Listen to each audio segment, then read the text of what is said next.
Now we'll go back to our business at hand.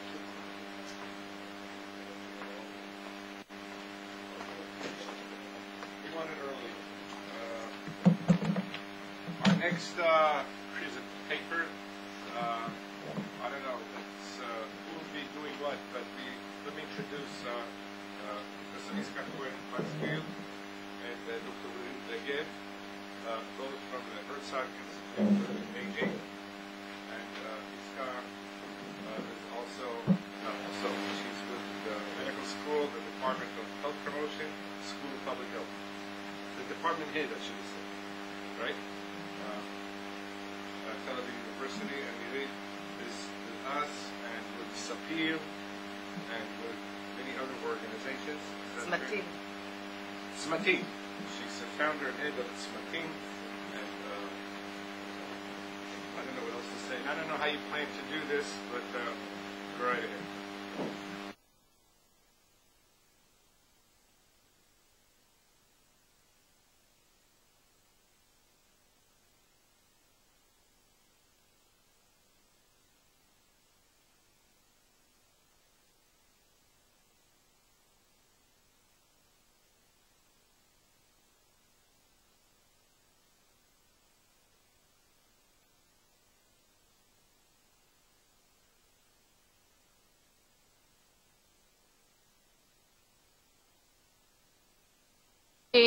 No national data, no international data, just a little study.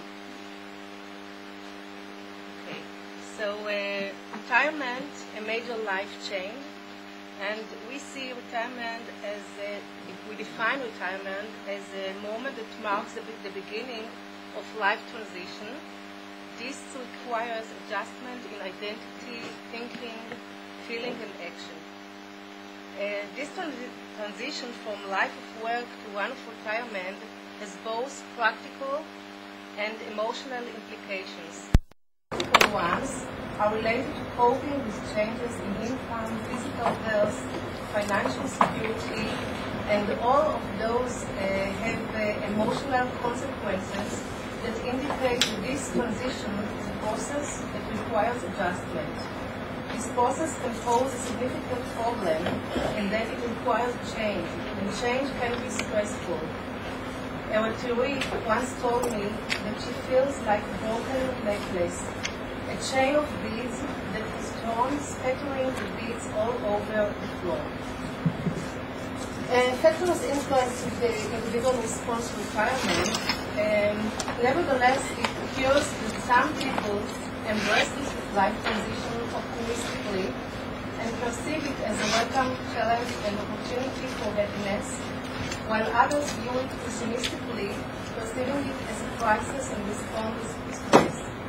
The professional literature describes a wide range of responses to this fundamental change. The elements that exert the most influence on each individual's response are several. The individual's attitude towards retirement, socioeconomic state of health, the meaning of role of work for them, family status, the intergenerational relationships, the degree of agreement between the couple regarding time of retirement, the social support system, personality type, and how the individual coped with previous life transition. Now we would like to show why is preparation for retirement has the potential to create significant change. Retirement process and life experience following retirement. The programs are important for a number of reasons. First, retirement from work is often perceived as representing a transition to the third stage of life, which leads to issues related to aging, such as deteriorating physical health, the awareness of one's own mortality, social isolation, and on the other hand, opportunities for labor. Another thing is the management of free time. The amount of free time available to the individual increases upon retirement. This change requires preparation and guidance so that individuals can successfully manage this free time. For most people, their work organizes and defines time. Now, for retirement, they will have to manage their time on their own, perhaps for the first time in their lives. Many retirees lost their time management skills when others, bosses, colleagues, organizations, defined what to do with their time for them. Retirement from work is one directional change that does not define future roles and social tasks, and consequently causes feeling of uncertainty. Many workers employ denial mechanisms, believing that retirement and old age will not affect them. The results of this denial can be seen in the absence of any planning for the new life period. The benefits of successful preparation. Successful preparation can be empowering and beneficial to retirees and consequently to all of those with whom they are connected as well. It can be an opportunity to freely express and share anxieties, problems, aspirations and dreams with colleagues in a similar position. It can provide information and knowledge and help with new ideas for problem solving and personal plans. Preparation can help the retiree prepare for this new chapter in his life, develop self-awareness and realistic goals that are appropriate to this stage of life.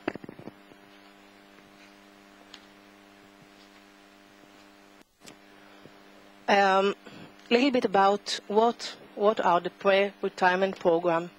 The pre-retirement preparation program is a training course designed for workers who are several months or a year away from retirement. Usually, the pre-retirement program consists of a series of sessions spread out over a fixed period of time. It is based on cognitive, affective, and behavioral levels, and several methods are employed: lectures by experts, small groups discussions, creativity workshops, films, and written material. To our surprise, although preparation for retirement has become quite an attractive subject in Israel, we discovered in a literature search conducted in 2010 that hardly any studies have been carried out to examine the impact of retirement preparation programs on retirees. The only study to examine the effect of a psychoeducational retirement program was conducted in the context of PhD dissertation in Australia. That study presented the positive results of an intervention programs with a population of retirees involving in 6 sessions. Pre-retirement in Israel. The findings of study carried out by the Israel Central Bureau of Statistics shows that only 15% of Israel's population at or after retirement age have participated in pre-retirement preparation program. This lack of or insufficient preparation is explained as being the result of several factors. Retirement as a social phenomenon is relatively new. Society is work-oriented and not oriented towards periods of leisure and retirement. Also, many employers do not attribute any importance to preparing for retirement and do not consider such preparation to be their responsibility. Furthermore, there are no retirement preparation settings for workers who are self-employed or own small business. The goals of specific retirement preparation programs to provide knowledge and practical information on a wide range of aspects relevant to the retiree's life during retirement, and the most common topics are financial resources, budgeting, healthy, emotional, cognitive, physical lifestyle, national insurance institute rights, pension rights, and issues related to taxation. Second one is to help the retirees overcome their anxiety regarding retirement and develop a positive attitude towards it. To enrich the retirees' personal familial toolbox to develop coping skills to deal with potential problems likely to come up during this period. To enforce family relations.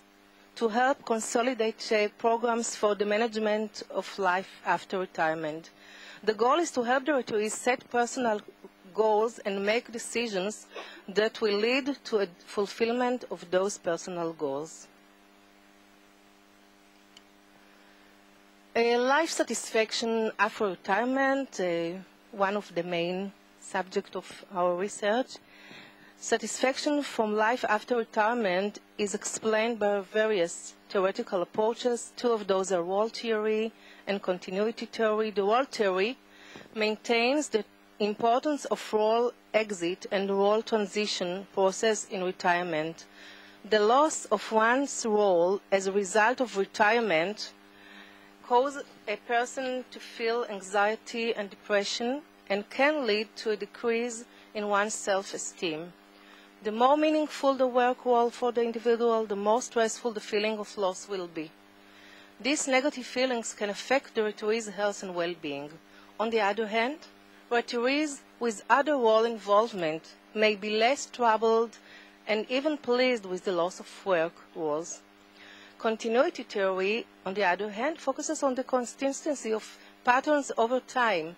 According to Ashley, there is a continuity in feelings of identity and self-image over life transition. The transition from a life of work to retirement does not have to harm the individual's feeling of identity, his social ties, or feeling of productivity and self-image. We also consider the psychological mechanism related to the levels of satisfaction, and two distinct psychological mechanisms can help to maintain or achieve good levels of satisfaction. One is adaptation. The adaptation is a natural automatic process which is at work when close to retirement. And then emotional responses usually tend to be intense, while after not a long period, the intensity of the negative reactions that threaten the sense of well-being generally abates.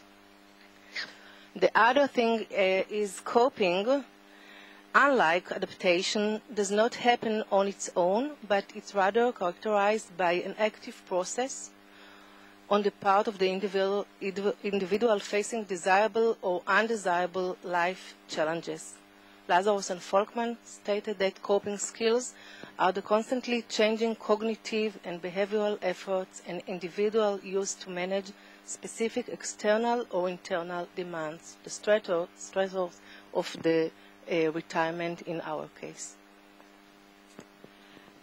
Okay, so I will tell you a little bit about the study we've done. And I have to preface this that this is preliminary results of a pilot study, which is not finished. So it's just the very beginning. So we asked the questions, what do people expect of pre-retirement courses, and what are the immediate effects? We will actually look at not so immediate effects as well, but we don't have those data. We want to thank Klal for giving us the initial funding to start this. I have to start with some of our limitations. Our original design was to have a group of people who go through pre-retirement courses, ask them questionnaires before the course, after the course, and half a year later, and also have a comparison group of people who retire but do not take the pre-retirement courses. Well, I must say, especially Irit worked very, very hard on trying to get our comparison group. And basically, we do not have a comparison group because it's very hard to get information about people who are about to retire but do not participate. Either organizations have no interest in giving such names, or they're afraid of confidentiality, or other reasons. We may still have a small group, but I definitely won't present any such data, and we're not sure we'll even have that. So we looked at background information, health and sociodemographic, and various outcome variables that we will get to. And so our one difficulty is that, again, when you do just such a field study, you get what you get. So more people answer the questionnaire before than after, and some people answer only after and not before. And so you have all kinds of mixes of participants. We will look at all the data, but we will focus mostly on the group that answered before and after, of whom we have 65 people with the same mean age of 65. So that makes sense in terms of the compulsory retirement age in Israel. And there are about half women, about 40% were born in Israel, etc. I will not read all of this. And most of them are married. 3/4 are married. Education, the majority have post-high school, I'd say 80% or so. And they are mostly paid through their salaries, close to 3/4, etc. They are pretty satisfied with their work, with a 1.5 average, when 1 is very satisfied and 4 is unsatisfied. They've been working for 27 to 30 years, and about 2/3 to 3/4 are interested in retiring. The rest are retiring without that. So why do they retire? Again, 3/4 said because of retirement age they had to. Others said retirement was forced on them, and then there are a couple of little reasons. To rest, medical reasons, etc. Little in the sense of small proportions of a sample. And about somewhere between 13% to 20% are really want to retire.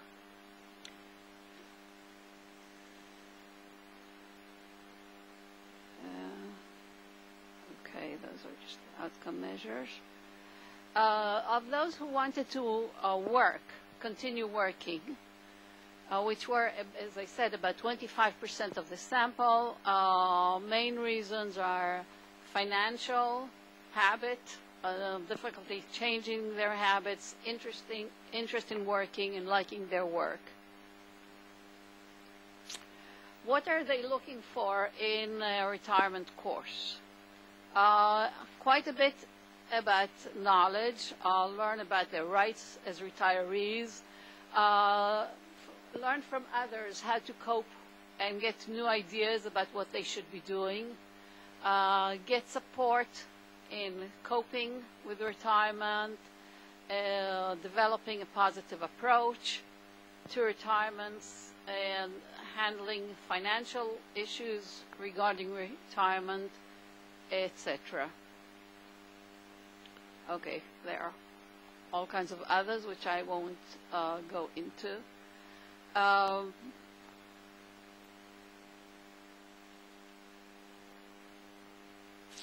Now, what are their expectations, and what is their family's expectations in terms of retiring?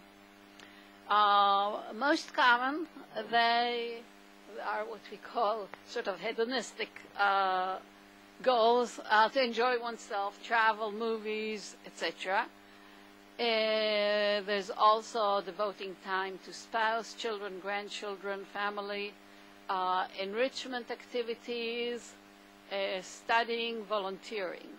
Now here in this slide you can see both how their own perceptions changed with a course and how their perceptions seem to agree I know we'll do additional analysis about actual agreement, but with families.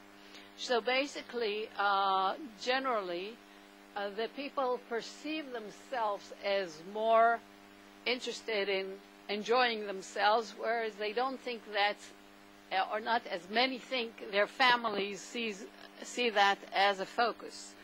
That actually, the percentage of those who see that as a focus increased after the course. If we look at the devotion of time with spouse, it's about the same. Spending time with family, about the same, but there was, and then in terms of enrichment activities, it's interesting that they seem to feel that there was a change in the family's perception during the course. Now, we don't know, we would need to do a follow-up in another study, whether they spoke with the family and explained the importance of this, or whether it's just their perceptions changed. Another big difference is that they seem to think that they want to study, but they don't see their family as seeing that as a priority. Same with volunteering. So things that are outside of enjoying yourself and the family are not, according to them, what their families expect. In terms of working, there was a meaningful decrease in expectation to work following the course, as you can see, from 35 to nearly 36 to 26%. And while there was an increase in perception of improving quality of life. As Irit would tell you, many of the courses are geared to those kind of changes. Okay.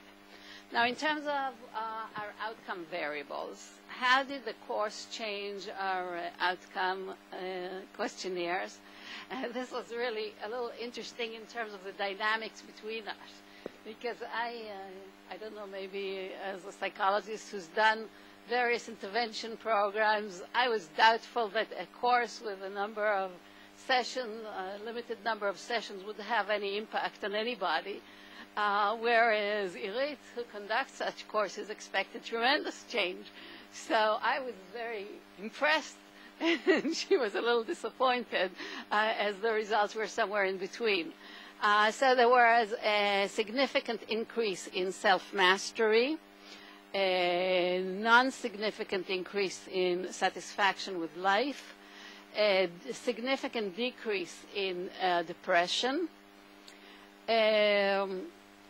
significant increase in sense of meaning, and maybe the most interesting is the use of the self-anchoring scale, which people who know Nitza Eyal was her idea. The self-anchoring scale, you basically rate your quality of life on a ladder from 1 to 10, and we asked them to rate how they were 5 years ago, in the present, and in the future. And there was no significant difference in how they perceived how they were 5 years ago or in the present, but there was a significant improvement in how they saw the future, which, again, I found quite impressive. Sorry? Well, no, they try to show them that retirement can be a positive change, and looks like there was they were successful in that.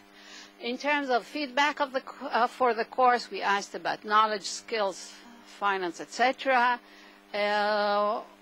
You can see the whole distribution here. Not at all is 1, very much is 5. The highest satisfaction is with knowledge, but they were generally quite satisfied with all aspects of the course. Okay, so what does all this mean? What are some of the implications? So first of all, there is a substantial proportion in our sample, which, as I said in the beginning, is not representative of anything, who do not want to retire. And we should try to find out what are the national findings about this, if those exist. But I definitely think that our system does need some rethinking, maybe gradual retirement, flexible retirement, so that maybe you decrease the number of hours but are not totally away from your work.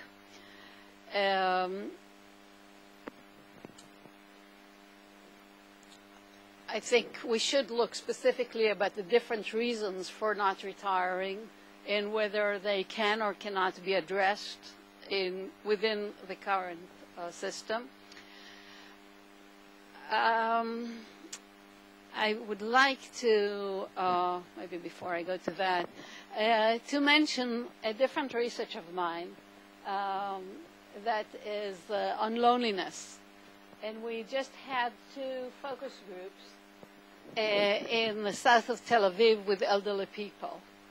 And they said 2 things that are very relevant to our findings here.